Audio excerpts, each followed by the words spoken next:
Assalamualaikum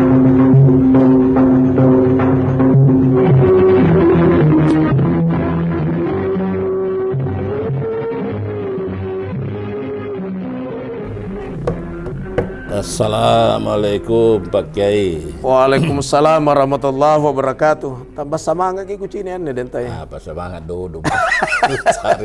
Malam 29 itu 19 20 mi. 20. Oh, 20. Kan 2 peritu, ada tahun 20 ada tahun 19. Iya nih. Iya. Malam ke-20 mi kita ini Pak Kiai. 20 ya. Nah, pendengar, kita ketemu lagi di Dialog Ramadan 1443 Hijriah bersama Pak Kiai Dr. Amirul Amri MA. Beliau adalah Ketua Komisi Dakwah Majelis Ulama Indonesia Sulawesi Selatan dan pimpinan Pondok Pesantren Ilmul Yakin Tompok Bulu Maros. Juga beliau adalah pimpinannya Amhatur Biro Perjalanan Umroh dan Haji Plus. Selalu kita cerita kalau umroh orang di bulan Ramadan itu paling apa namanya? Hajinya sama berhaji dengan Rasulullah. Kemudian alhamdulillah ini kan berita menggembirakan kemarin karena sudah dibuka hajian ini tahun dentai. Ya, alhamdulillah. Cuma sedikit jumlahnya, hanya 1 juta untuk seluruh dunia. Oh, dibatasi kotanya. Dibatasi. Oh, iya. Kemudian yang 65 tahun ke atas tidak bisa berangkat. Oh, sudah di 65 tahun ke bawah yang bisa berangkat. Oh, sudah begitu aturannya. Ya, aturannya. Tapi iya. jumlah berapa yang berangkat untuk Indonesia belum ada ketentuan. Belum ada ketentuan. Itu saya bilang alhamdulillah hanya duit nama amin. Nah, pendengar, kita ngobrol di hari ke-20 Ramadan ini, ngobrol tentang puasa Ramadan ini Pak Kiai. Iya. Nah, Pak Kiai, bagaimana menjaga agar kita tetap semangat itu di dalam menjalankan ibadah puasa? Intinya mau. Niatnya dulu. Iya, mau. Kalau tidak mau itu mengurangi semangat. Tapi mau, dan mau itu jangan tertunda. Oh, berarti jadi mau dan jangan tertunda. Berarti ada di saya itu, kemauan ini saya. Semangat kan. Dan jangan tertunda. Contohnya, kalau subuh itu, subuh, dia mau pergi salat berjamaah di masjid. Dia mau. Tapi begitu dengar azan, as-salatu khairum minan naum, perasaannya sebentar. Nah, itu tidak segera. Jadi mesti dipadukan mau dan segera lakukan. Kalau ditunda datang setan itu usap-usap matanya supaya tertidur nyenyak. Iya. Jadi setan yang menggoda. Jadi mau dan segera dilakukan. Jangan tunda. Kalau sudah salatu khairul minan naum didengar, jangan lagi pegang HP tak tiduran gitu. Ya begitu. Nah, itu adalah kiatnya bagaimana supaya kita bersemangat di bulan suci Ramadan ini menjalankan ibadah puasa. Nah, kita masuk ke pertanyaan pertama ini Pak Kiai. Apa itu Pak? Ini Pak Kiai. Assalamualaikum Pak Kiai dan Tayang. Waalaikumsalam warahmatullahi wabarakatuh. Saya Agus Desi 7 di Baba Takalar. Pertanyaan saya, apa hukumnya potong sapi setelah sholat subuh untuk rencana buka puasa sebentar maghrib? Tidak ada hukumnya. Yang hukumnya itu nyembeli halal. Yang menyembeli itu baca bismillah. Kemudian hewan yang disembeli adalah hewan yang zatnya halal. Mau disembeli di subuh, di siang hari, di malam hari. Cuma di malam hari mesti ada lampu. Iya, gak pakai samaran di polu. Jadi pada dasarnya boleh-boleh saja. Apakah sudah subuh, terbit matahari, duhur, asar, ala kaifak, terserah Anda. Ya, terserah. Kemudian syarat menyembeli bukan sembarang ya. Ya, apa syaratnya itu? Orang yang menyembeli tidak membaca bismillah, hukumnya haram. Bismillah. Ya, bismillah. Dan orang yang membaca bismillahirrahmanirrahim hukumnya makruh ya. Oh, iya. Jadi baca bismillahirrahmanirrahim hukumnya makruh. Tapi tidak kalau baca bismillah hukumnya haram. Iya. Terus Allahu Akbarnya itu nanti setelah. Sehingga yang dibaca itu bukan bismillahirrahmanirrahim ya. Tapi bismillahi Allahu Akbar. Oh, takbir di situ. Ya, Allahu Akbar. Bismillahi Allahu Akbar. Bukan bismillahirrahmanirrahim. Jadi bismillah itu yang banyak macamnya. Tapi bismillah apa yang dipakai dalam menyembelih bukan bismillahirrahmanirrahim, tapi bismillahi Allahu Akbar. Bismillahi Allahu Akbar. Kalau bismillah dipakai di dalam salat, bismillahirrahmanirrahim. Beda ini. Beda. Tujuannya ini. Kalau bismillah naik kendaraan lain lagi. Bismillah majraha wa mursaha inna rabbi lagafurur rahim. Jadi bismillah itu dalam konteksnya ditempatkan. Apa dulu ditempatkan pada tempatnya. Ya. Bismillah pengantin baru dan pengantin lama lain lagi. Maksudnya jika suami istri mau berhubungan kan tidak langsung dicancam macam bismillah rodo. Ya bismillah. Tapi Bismillahi Allahumma jannibna syaitana wa jannibis syaitana ma razaqtana. Labu-labu itu. Itu mungkin banyak ya anak-anak nakal. Iya. Mungkin tena mana bismillah totoana. Ambo nama maling-maling Indo na din natalinga. Sere lingu sere tena na ngurangi baga talapungur kaya anak. Tidak sadar satu ya ligu-ligu. Jadi baca bismillah dulu din taya. Iya. Kemudian bismillah keluar rumah lain lagi. Iya. Bismillah tawakkaltu ala Allah la haula wala quwata illa billah. Iya. Bismillah anti racun lain lagi dentanya. Jadi banyak fungsinya itu bismillah tapi ditempatkan pada tempatnya. Anti racun lain lagi. Iya. Umar Ibn Khattab ketemu dengan orang yang pula mengumpulkan racun ular yang sangat berbisa dari India.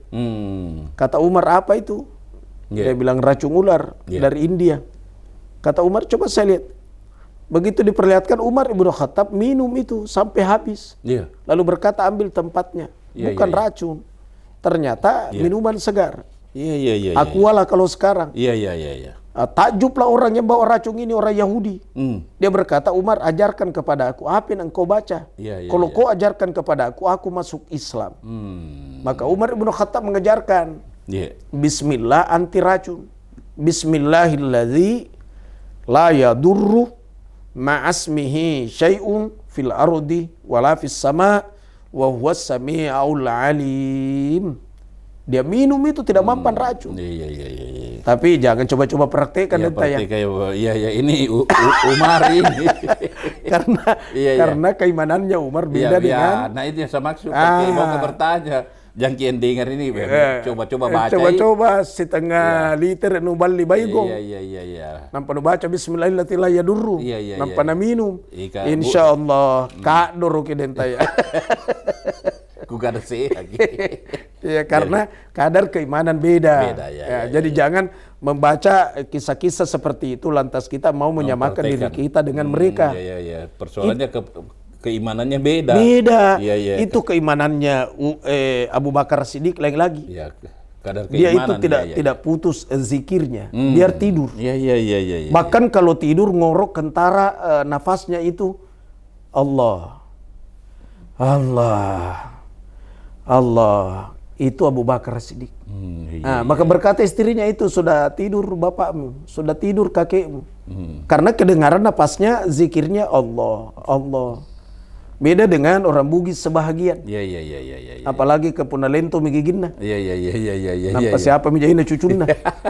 Kalau tidur bukan Allah kedengaran. Iya. Tapi cucunya dia panggil. Iya. Dia bilang, "Epo." Apa dan cari panggil. Sebagian dentaya.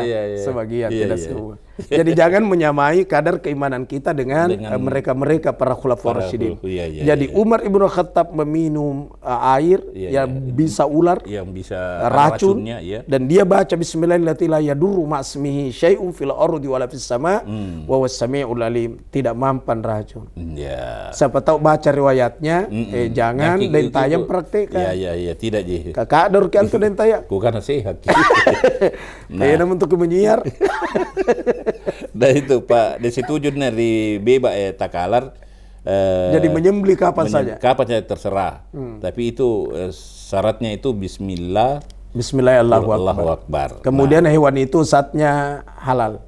Iya. Karena ada hewan zatnya tidak halal. Iya, betul. Okay. Nah, begitu disetujui.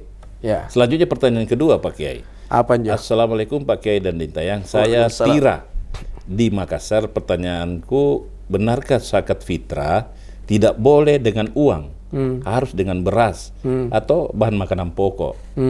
Tafadhal. Imam Syafi'i seperti itu, Dentayang. Jadi kalau Imam Syafi'i dalam kitab adalah makanan pokok. Jadi jangan diuangkan. Itu Imam Syafi'i. Ini khusus untuk zakat fitrah. Ya, zakat fitrah. Ya. Jadi kalau ada uangnya belikan dulu beras. Hmm. Nanti beras yang diserahkan. Bahkan sebenarnya dalam konteks dalil itu bukan beras juga di situ, gandum. Kenapa gandum? Karena yang dimakan adalah gandum. Tapi kalau kita di Indonesia, Sulawesi, Makassar, itu beras. Maka dikiaskanlah gandum itu dengan beras. Beras itu adalah makanan pokok. Jadi kalau Imam Syafi'i mesti beras, tapi imam yang lain tidak. Boleh diuangkan. Seperti Ahmad bin Hanbal. Tinggal ditakar kalau beras berapa harganya. Taruhlah misalnya 800.000 per liter. Kali 3,5 liter. Sama dengan itulah hasilnya. Tapi lebih bagus cukupkan 4 liter deh tayang. 3,5-nya itu adalah zakat fitrah, 1,5 liternya itu adalah sedekah biasa. Itu. Saya biasa juga begitu Pak Kiai. Kalau ada sunnah sedekahkan gitu. Ya cocok. Daripada kembali juga dari uang kecil. Kemudian itu mesti niat dan tayak. Niat. Iya, jadi di saat anggaplah beras, di saat ditakar itu. Dan tayang berapa orang serumah? Bertiga, jadi istri dengan anak. Jadi di saat diambil itu beras, niat dan tayang. Ya Allah, terimalah ibadah zakat fitrah kami. Kami hambamu ya Allah 3 orang. Satu dan tayang, istrinya sebut, anaknya sebut. Ya Allah, terimalah ibadah zakat fitrah kami. Ya Allah, dan panjangkan umur kami, pertemukan kami bulan Ramadan tahun depan untuk mengeluarkan zakat fitrah kembali. Masya Allah. Doa untuk panjang umur dan tayang. Karena dia sudah berniat memang untuk diterima zakatnya. Tahun depan lagi dia mau keluarkan. Kemudian ia menerima zakat, sebaiknya jangan anak kecil dan tayang. Karena kita juga pingin didoakan. Jadi misalnya kalau Pak Imamnya itu masjid yang diambil bisa ya, justru bagus kalau Pak Imam karena kita didoakan. Sehingga panitia penerima zakat di masjid jangan anak kecil SD. Biasa saya lihat juga itu dua anak-anak disuruh duduk situ. Anak-anak dibilang tayangi megapennya tongeng beres. Jadi itu datang ibu-ibu kasih ke mama itu, dia bilang, Dek, ini beras zakat fitrah. Nah, karena anak pantamang rikarung Bu, terima kasih di. Mana terima kasih. Mestinya yang memang orang yang dituakan, yang meyakinkan menerima. Bagus tuh pakai pakaian bagus-bagus, nampak duduk dengan bagus, lalu berkata, apa ini? Sedekah kah? Atau zakat? Bertanya dulu orang. Zakat. Berapa orang? 5 orang. Siapa namanya? Ini. Di saat dia serahkan, dia bilang saya terima. Lalu doakan orang. Ajarakallahu fima a'taita wa ja'alahu laka tahura wa barakalaka fima abqaita. Kalau tidak tahu bahasa Arabnya, bahasa Indonesianya lah. Semoga Allah memberikan ganjaran pahala terhadap apa yang engkau keluarkan. Wa ja'alahu laka tahura, dan Allah menjadikan atasmu pensucian, suci dirimu dan suci hartamu. Wa baraka alaika fima abqaita, dan Allah membuat berkah sisa hartamu. Tambahlah dengan doa lain, ya Allah panjangkan umurnya, lapangkan rezekinya. Kan enak tongi kita. Amin. Dan saya rasa dan tayang berkata tahun depan pun labuk umur di situ lagi keluarkan zakat. Karena ada doakan, wasallim alaihi, doakan atasnya. Betul. Jadi jangan anak kecil. Yang ngira ngeberes anak cak ditong disuruh yang mak. Pakai kantong-kantong. Dia tenteng. Amin awan tomi jangan tutup betul boko. Jadi begitu dia. Sampai di masjid tinggal 2 liter. Bocor gitu. Bocor. Ini masalah ibadah dan betul. Rokok bajik-bajik nampak junjung nih. Baru minta didoakan. Didoakan. Meskipun tidak minta didoakan, yang menerima itu doakan orang. Gitu dan ini jadi Amir zakat kayak ini ya, kita dengar ini Pak Kiai. Doakan. Saya ingin didoakan, apatah lagi bulan Ramadan, dan kita tidak tahu dari mulut mana yang diterima ucapan doa itu. Boleh saja kalau terjadi kebakaran, rumahnya dan tayang tidak kebakaran di antara rumah-rumah yang lain. Boleh jadi masih pengaruhnya doanya yang menerima zakatnya dan tayang dulu. Boleh jadi. Maka jangan sembarang, anak-anak cadin tarima tidak doa. Nah karena aja pertama kiri karu terima kasih di. Terima kasih. Biar namanya tidak dicatat. Kenapa dicatat itu nama? Dan karena siapa tahu meninggal salah satu di antara yang di store nama itu. Seandainya meninggal belum menyelesaikan Ramadan dan anaknya minta dikembalikan, wajib dikembalikan, itu bukan sunnah. Wajib. Nah karena pemutar kisara anu natatakku sakana. Iya kata itu kita bikin contoh nama aku bukan di saya. Karena pemutar kisah sakana natatakku. Nah kan nggak berubah lagi. Kadang-kadang ditanya contoh ini. Nah karena mutiran di sebagian. Wajib itu hukumnya dikembalikan. Dikembalikan. Boyai pembukuannya. Ternyata dia tahu jangan renan joreng. Iya. Ambok tuo bin senjata dan tembak. Nah karena ngapa ambok tuo? Nah karena mati ambok tuo. Kembalikan. Nah kembalikan. Ale motor seke. Tapi sakaan jo seke kan ngapa mesen lupa lagi. Biarkan di situ dan menjadi penebus dari dosa kesalahannya. Bahkan bisa memadamkan panasnya kuburan. Sehingga masyhur pendapat ulama, orang meninggal itu sunnat hukumnya disedekahkan. Iya. Jadi kalau ada orang meninggal itu sedekahkan. Sedekahkan saja. Makanya orang-orang Bugis, orang Makassar itu biasa memang minjor dengan unna karena bagiannya yang memandikan, bagiannya yang imam, itu kan sadar malam itu 21, 23 kapan turunnya? Iya. Bahkan ada juga ulama berkata tidak mesti di malam ganjil, kadang juga di malam. Jadi artinya di 10 malam itu kan dirahasiakan kapan turunnya. Olehnya itu siapkanlah diri untuk berjaga. Ibaratkan petinju lebah memang latihan. Punah PSM apa keren aja wamin up pemanasan. Wamin up kiro. Carleto bahasa Inggris pakai. Punah contoh percobaan. Iya. Punah parikan Jawa tahu ini coba kebiasaan atau besar coba ya sing mutu kan ya untuk coba biasa terpisah itu tempatnya pakai itu yang hangus kah banyak gitu. Nah karena yang itu sering bapak mutu padahal itu bapak yang beli ke gibah kalian udah muranin beli mentega segala macam ibu-ibu gigilit tuh parambose ngapa muranin. Lanjut lagi pakai ini. Assalamualaikum pakai dan Dintayang. Waalaikumsalam. Dari Pak Mansur di Bone Selatan. Bugis ya nih. Bugis iya toh Bugis. Mau bertanya pada Pak Kiai, benarkah kalau ada emas itu tidak bergerak harus dikeluarkan zakatnya? Berapa yang dikeluarkan zakatnya Pak Kiai? Iya bagus. Itu pertanyaannya dari Pak Mansur di Bone. Jadi itu emas Dintayang terbagi dua. Emas yang tidak bergerak, bukan dalam arti dipakai terus, tidak ada niat untuk jual, sekedar perhiasan. Mungkin inilah yang dimaksud Pak Mansur tidak bergerak. Artinya tidak ada niatnya untuk jual, sekedar dipakai peyari sampai pengantin, mana. Nah pakai mimak gaya, pakai mamuri. Pakai lo mapak boting. Mapak botingnya. Iya. Kan biasa itu ada ibu-ibu gelangnya sampai di siku. Supaya dia masuk sakatna. Biasa ada ibu-ibu gelangnya sampai di siku Dentayang. Sampai dia udah poin. Dia apa namanya bahu. Sampai biar tidak gatal kepalanya digaruk terus. Supaya kelihatan lagi itu gelangnya, gelang emasnya. Biar tidak panas kipas terus. Supaya sakrennya. Pengantinnya ya. Baboting. Kalau menunjuk barongko, anak-anak barongko. Iya. Tidak menunjuk itu pakai. Contoh Janne. Jadi emas yang sekedar perhiasan tidak ada niat untuk jual itu tidak dikenakan zakat Dentayang. Yang dikenakan zakat adalah emas yang ada kemungkinan dijual. Tempat menyimpang harta. Contohnya asal ada duitnya beli emas. Ada duit beli emas. Ditanya, "Oi, kenapa aku beli emas?" Dia bilang, "Siapa tahu esok lusa saya mau berangkat umroh." Oh, investasi ceritanya. Saya mau berangkat umroh lewat Amhatur. Tinggal ku jual. Iya, tinggal jual baru mendaftar di Taukumar 10 nomor 46. Ya, dia ini dikenakan zakat. Karena ada niat untuk jual. Kenapa aku beli emas terus? Siapa tahu esok lusa anak saya mau nikah. Nah, tinggal dijualkan.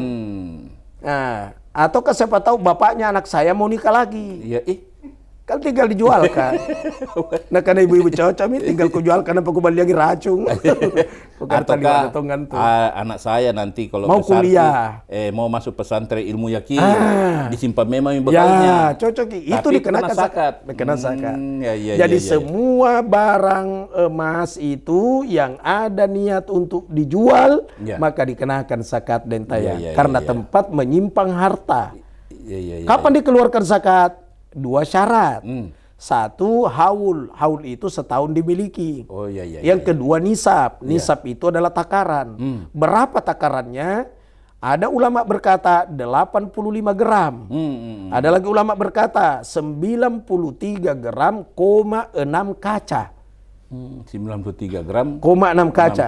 Hampir 94. Iya. Ada juga berkata hanya 85. Lebih bagus ambil yang 85.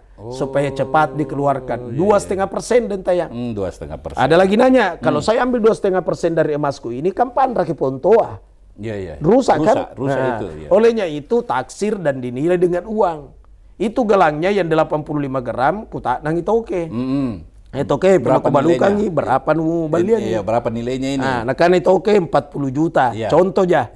40 juta keluarkan 2,5%. Berarti 40 juta keluarkan 1 juta. 1 juta. Nah, niatkan ya Allah, terimalah ibadah zakat hartaku. Zakatnya bulainku. Bagi-bagi besar ya. 1 juta itu. Ya 1 juta itu. Jadi gampang perhitungannya. Dan banyak orang memang banyak emasnya, banyak ibu-ibu punya emas setengah kilo, 1 kilo banyak. Ini ibu-ibu kan pintar sekali simpan emas. Ada Mas Pri dia simpan apa? Apa dengan? Tahu tuh. Mas Joko nu, Mas Joko tidak nisak kaki. Mas Pri, Mas Joko. Ya begitu Pak Mas. Jadi intinya emas yang perhiasan tidak ada niat untuk dijual, tidak dikenakan zakat. Tapi emas yang ada niat untuk jual, meskipun jualnya tahun depan atau kapanpun, yang jelas ada niatnya untuk jual, itu dikenakan zakat setiap tahun dan tayang. Iya. Nah seperti itu Pak Mansur di Bone Selatan. Naisa di Pak Mansur. Naisen ya Pak. Baru ditanya. Saya tanya Ki, Pak Mansur ada mas? Tidak ada Ji. Bertanya aja. Wakar Pak Mansur di. Dan selanjutnya dia pakai ya. Ini aja bulain eronya nih. Iya. Kagak ulat Pak Mansur. Nggak ada digaga ditayang. Wah. Baik bertanya. Aku tak ada. Nah, selanjutnya nih pakai ada dan tayang. Ya. Dari Pak Umar di Makassar. Orang tua kami baru saja meninggal. Saya anak tertua dengan 2 orang adik, 1 perempuan, 1 laki-laki. Adik laki-laki saya menuntut pembagian harta warisan, tapi saya bilang sekali lebaran pi. Adik saya bilang harusnya pas meninggal orang tua langsung bagi itu hartanya. Bagaimana hukumnya ini? Jadi begini Dentaya. Di saat orang meninggal, yang dilakukan pertama bayarkan inranna. Kalau ada utangnya selesaikan dulu utang. Itu yang penting itu. Jangan bagi-bagi harta dulu. Pasul gerong inranna. Jadi utang dulu. Iya. Kemudian biaya kain kapan dan segala macam, perkuburan dan segala macam. Semuanya kelengkapannya. Pansuluki. Iya. Siapa yang mau gali kuburan kan dibayar gitu. Dibayar gitu. Kain kapan dibayar lagi. 5 belakang. Dia biasa 1 juta sampai 5 juta. Ya, injo, kajalan aja. Tergantung dalamnya. Masa tergantung dalamnya. Terus pakai. Jadi dipisahkan semua dulu. Dipisahkan biaya ambulansnya. Ambulansnya, dikeluarkan semua itu. Kemudian siapa tahu ada wasiatnya. Ada wasiat. Siapa tahu wasiatnya. Apa itu wasiat, Pak? Contohnya, ada tabunganku itu 10 juta. Saya pesankan kepadamu, kalau saya meninggal, ambil 1 juta. Erangi rimasigina pesantren ilmu yakin. Sementara na bangun. Sementara bangun. Sementara bangun 60 meter lebarnya. Di Tompok Bulu Maros itu. Tapi saya tidak pernah minta sumbangan Deta. Maksudnya nanti kalau yang penting kita bilang itu sebut saja. Cuma saya memang sampaikan bahwa saya bangun masjid. Betul. Tapi untuk meminta-minta dalam bentuk proposal tidak.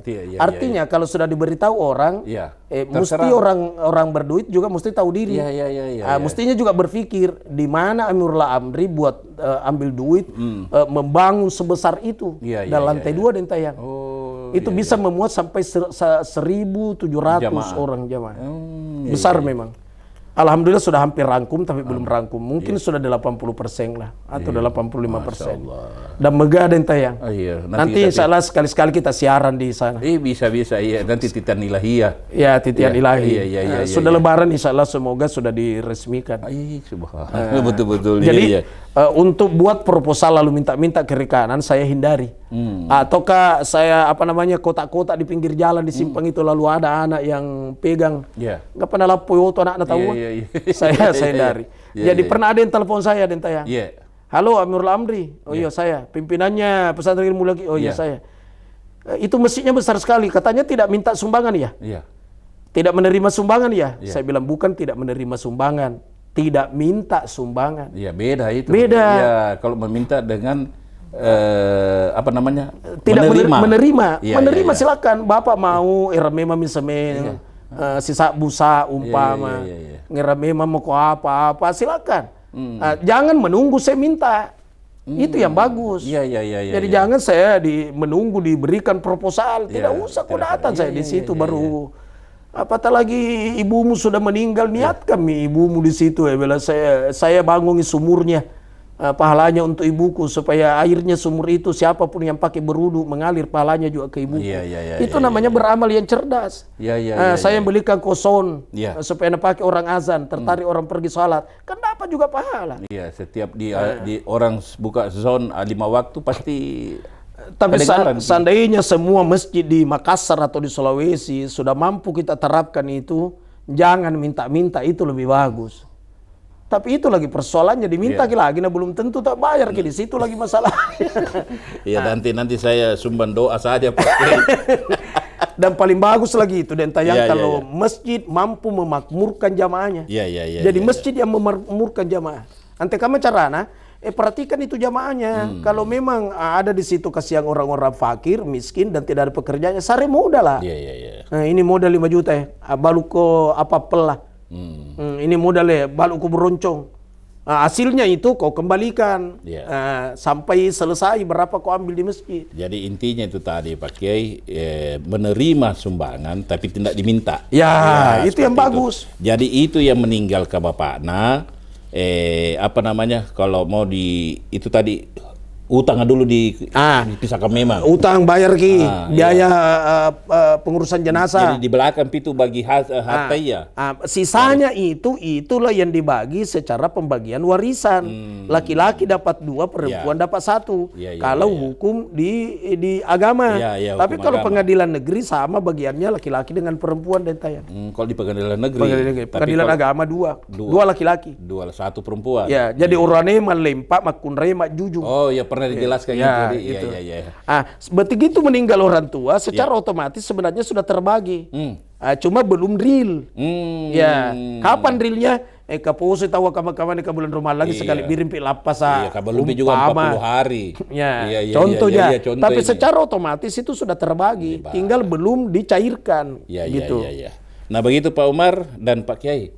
Itu tadi pertanyaan terakhir. Berdoa dulu supaya di hari ke-20 Ramadan ini semua dalam keadaan sehat walafiat. Bismillahirrahmanirrahim. Alhamdulillahirabbil alamin. Allahumma shalli wa sallim ala sayyidina Muhammadin. Ya Allah ya Tuhan kami mohon kepadamu ya Allah, berikan kepada kami kekuatan, kesehatan, umur yang panjang. Amin. Yang kami pakai mendekatkan diri kepadamu ya Rabb.